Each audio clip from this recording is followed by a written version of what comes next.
Praise the lord. ದೇವರಿಗೆ ಸ್ತೋತ್ರವಾಗಿರಲಿ. ಈ ದಿನದ ದೇವರ ವಾಗ್ದಾನವು ರೋಮಾಪುರದವರಿಗೆ ಬರೆದ ಪತ್ರಿಕೆ 8ನೇ ಅಧ್ಯಾಯ 18ನೇ ವಚನದಿಂದ, ನಮಗೋಸ್ಕರ ಮುಂದಿನ ಕಾಲದಲ್ಲಿ ಪ್ರತ್ಯಕ್ಷವಾಗುವ ಮಹಿಮೆಯ ಪದವಿಯನ್ನು ಆಲೋಚಿಸಿ ಈಗಿನ ಕಾಲದ ಕಷ್ಟಗಳು ಅಲ್ಪವೇ ಸರಿ ಎಂದು ಎಣಿಸುತ್ತೇವೆ. ಪ್ರಿಯ ಸಹೋದರರೇ, ನಾವು ರಕ್ಷಣೆಯನ್ನು ಹೊಂದಿದವರಾದರೂ ಇನ್ನೂ ಎದುರು ನೋಡುವವರಾಗಿದ್ದೇವೆ. ಎದುರು ನೋಡುವ ಪದವಿ ಪ್ರತ್ಯಕ್ಷವಾಗಿದ್ದರೆ ಎದುರು ನೋಡುವುದೇಕೆ? ಪ್ರತ್ಯಕ್ಷವಾದದ್ದನ್ನು ಎದುರು ನೋಡುವುದುಂಟೆ. ಆದರೆ ಕಾಣದಿರುವುದನ್ನು ನಾವು ಎದುರು ನೋಡುವವರಾಗಿದ್ದರೆ ತಾಳ್ಮೆಯಿಂದ ಕಾದುಕೊಂಡಿರುವೆವು. ಹಾಗೆ ಪವಿತ್ರಾತ್ಮನು ಸಹ ನಮ್ಮ ಆಸಕ್ತಿಯನ್ನು ನೋಡಿ ಸಹಾಯ ಮಾಡುತ್ತಾನೆ.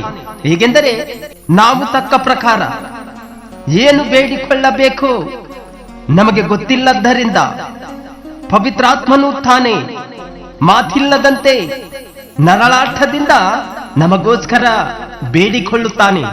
ಆದರೆ ಹೃದಯಗಳನ್ನು ಶೋಧಿಸಿ ನೋಡುವಾತನಿಗೆ ಪವಿತ್ರಾತ್ಮನ ಮನೋಭಾವವು ಏನೆಂದು ತಿಳಿದದೆ. ಆ ಆತ್ಮನು ದೇವರ ಚಿತ್ತಾನುಸಾರವಾಗಿ ದೇವಜನರಿಗೋಸ್ಕರ ಬೇಡಿಕೊಳ್ಳುವನೆಂದು ಆತನು ಬಲ್ಲನು. ಇದಲ್ಲದೆ ದೇವರ ಸಂಕಲ್ಪದ ಮೇರೆಗೆ ಕರೆಯಲ್ಪಟ್ಟ ಆತನನ್ನು ಪ್ರೀತಿಸುವವರ ಹಿತಕ್ಕಾಗಿ ಎಲ್ಲಾ ಕಾರ್ಯಗಳನ್ನು ಅನುಕೂಲವಾಗುತ್ತಾವೆ ಎಂದು ನಮಗೆ ಗೊತ್ತದೆ. ಏಕೆಂದರೆ ದೇವರು ತನ್ನ ಮಗನಿಗೆ ಅನೇಕ ಮಂದಿ ಸಹೋದರರಿದ್ದು ಅವರಲ್ಲಿ ಆತನೇ ಹಿರಿಯನಾಗಬೇಕೆಂದು ಉದ್ದೇಶಿಸಿ ತಾನು ಯಾರನ್ನು ತನ್ನವರೆಂದು ಮೊದಲು ತಿಳುಕೊಂಡಾನೋ ಅವರನ್ನು ನೇಮಿಸಿದನು. ಮತ್ತು ಯಾರನ್ನು ಮೊದಲು ನೇಮಿಸಿದನೋ ಅವರನ್ನು ಕರೆದನು.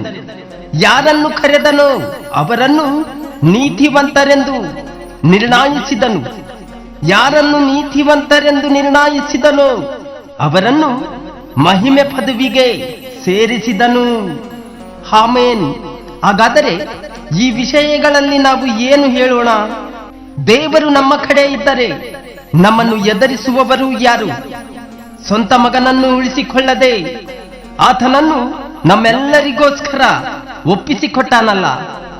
ಮಗನನ್ನು ಕೊಟ್ಟ ಮೇಲೆ ಸಮಸ್ತವನ್ನು ನಮಗೆ ದಯಪಾಲಿಸದೇ ಇರುವನೇ? ದೇವರು ಆದುಕೊಂಡವರ ಮೇಲೆ ಯಾರು ತಪ್ಪು ಹೊರಿಸಾರು? ದೇವರೇ ನಮ್ಮನ್ನು ನೀತಿವಂತರೆಂದು ನಿರ್ಣಯಿಸುವವನಾಗಿದ್ದಾನೆ. ಅಪರಾಧಿಗಳೆಂದು ನಿರ್ಣಯಿಸುವವರು ಯಾರು? ಕ್ರಿಸ್ತ ಯೇಸು ಮರಣವನ್ನು ಹೊಂದಿದ್ದಲ್ಲದೆ ಜೀವಿತನಾಗೆದ್ದು ದೇವರ ಬಲಗಡೆಯಲ್ಲಿದ್ದು ನಮಗೋಸ್ಕರ ಬೇಡುವವನಾಗಿದ್ದಾನೆ.